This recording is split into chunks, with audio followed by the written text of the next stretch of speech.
అంటే సార్ ఇప్పుడు ఈ ప్రోగ్రామ్ పెట్టడానికి గల కారణాలేంటి? ఒకవేళ ఇప్పుడు మీరు పెట్టిన దానికి ఇప్పుడు 6 హామీలు కూడా పెట్టారు. మరి అందులో ఒకటి నెరవేరింది. ఇంకొకటి 500కే గ్యాస్ సిలిండర్ అంటున్నారు. బస్సు పెట్టిన కారణంగా మాకు ఇబ్బందులు అవుతున్నాయి అనేసి కొంతమంది జనాలు చెప్తున్నారు. దీనికి ఏమంటారు సార్? అంటే ఇప్పుడు అది వేరే అంశాలమ్మా. తెలంగాణ రాష్ట్రంలో ప్రజలందరూ ఎదుర్కొనే కీలకమైన సమస్య భూమి సమస్య. భూ సమస్య పరిష్కారం చేస్తామని కాంగ్రెస్ ఎలక్షన్ హామీ ఇచ్చింది. ధరణి విషయంలో కావచ్చు, అసైన్మెంట్ భూములు, పోడు భూములు, వీటన్నిటిపైన కూడా ప్రభుత్వం హామీ ఇచ్చింది. ఆ హామీల మేరకు కొత్త ప్రభుత్వం ఏర్పడిన తర్వాత వాటిని పరిష్కారం దిశగా ప్రభుత్వం ఆల్రెడీ పని ప్రారంభించింది. ఇప్పటికే ఆల్రెడీ ముఖ్యమంత్రి గారు ఒక 4 గంటల సుదీర్ఘ సమీక్షా సమావేశం నిర్వహించాడు. ఏం చేస్తే బాగుంటుందని అందరిని పిలిచి మాట్లాడారు. ఈ రోజున సమావేశం ఏంటంటే, ఎవరైతే చట్టాలను అమలు చేసే వ్యక్తులు ఉన్నారో, ఏ యంత్రాంగం అయితే భూ సమస్యలు తీర్చాల్సిందో ఆ యంత్రాంగానికి సంబంధించిన ఒక కీలకమైన అసోసియేషన్ ఈరోజు మీటింగ్ నిర్వహించుకుంది. టీజీటీఏ అంటే తెలంగాణ తహసీల్దార్స్ అసోసియేషన్. అంటే మండల స్థాయిలో ఉండే కీలకమైన అధికారులకు సంబంధించిన సంఘం. వాళ్ళు మాత్రమే కాకుండా రెవెన్యూలో పనిచేసే వివిధ అన్ని సంఘాల వాళ్ళని ఇక్కడికి పిలిచి రెవెన్యూ సమస్యలు, అంటే వాళ్ళ ఉద్యోగ సమస్యలు, వాళ్ళ జీతాలు, అవి కాకుండా అసలు ఏ విధంగా రెవెన్యూ శాఖని బలోపేతం చేస్తే ప్రజలకు మేలు జరుగుతుంది అనేది చర్చ. ఇప్పుడు 3-4 గంటల పాటు అందరం మాట్లాడాం. నేను గడిచిన 20 ఏళ్ళుగా భూముల మీద పనిచేస్తున్నాను. ఇట్లాంటి సమావేశం జరగడం అనేది చాలా సంతోషం. ఎందుకంటే ఎవరైతే పరిష్కారం చేయాలో వాళ్ళే సమస్యలకు పరిష్కారాలు ఆలోచిస్తున్నారు.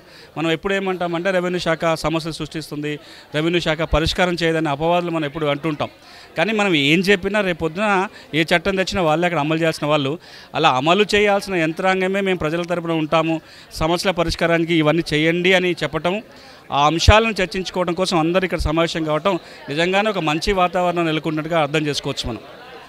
సార్, అంటే ఇప్పుడు పెట్టిన 6 స్కీమ్లలో ఇప్పుడు ఈ ప్రజలు మాకు బాధగా ఉంది, మాకు అంటే ఒక అమ్మాయి కూడా ఏడ్చిన తరుణం చూసుకోవచ్చు. బస్సులలో మాకు బస్సులు దొరకట్లేదు, ఈ బస్సులు ఫ్రీ పెట్టడం వల్ల మాకు లాస్ట్ బస్ కూడా వెళ్ళిపోయింది, మాకు ఇలా ప్రాబ్లం అవుతుంది అనేసి చెప్తున్నారు. దీనికి సార్ అమ్మ ఇప్పుడు అది వేరు. అంటే ఒక 2 హామీలు ప్రభుత్వం ఇచ్చింది. హామీలు నెరవేర్చే క్రమంలో ఇబ్బందులు వస్తాయి.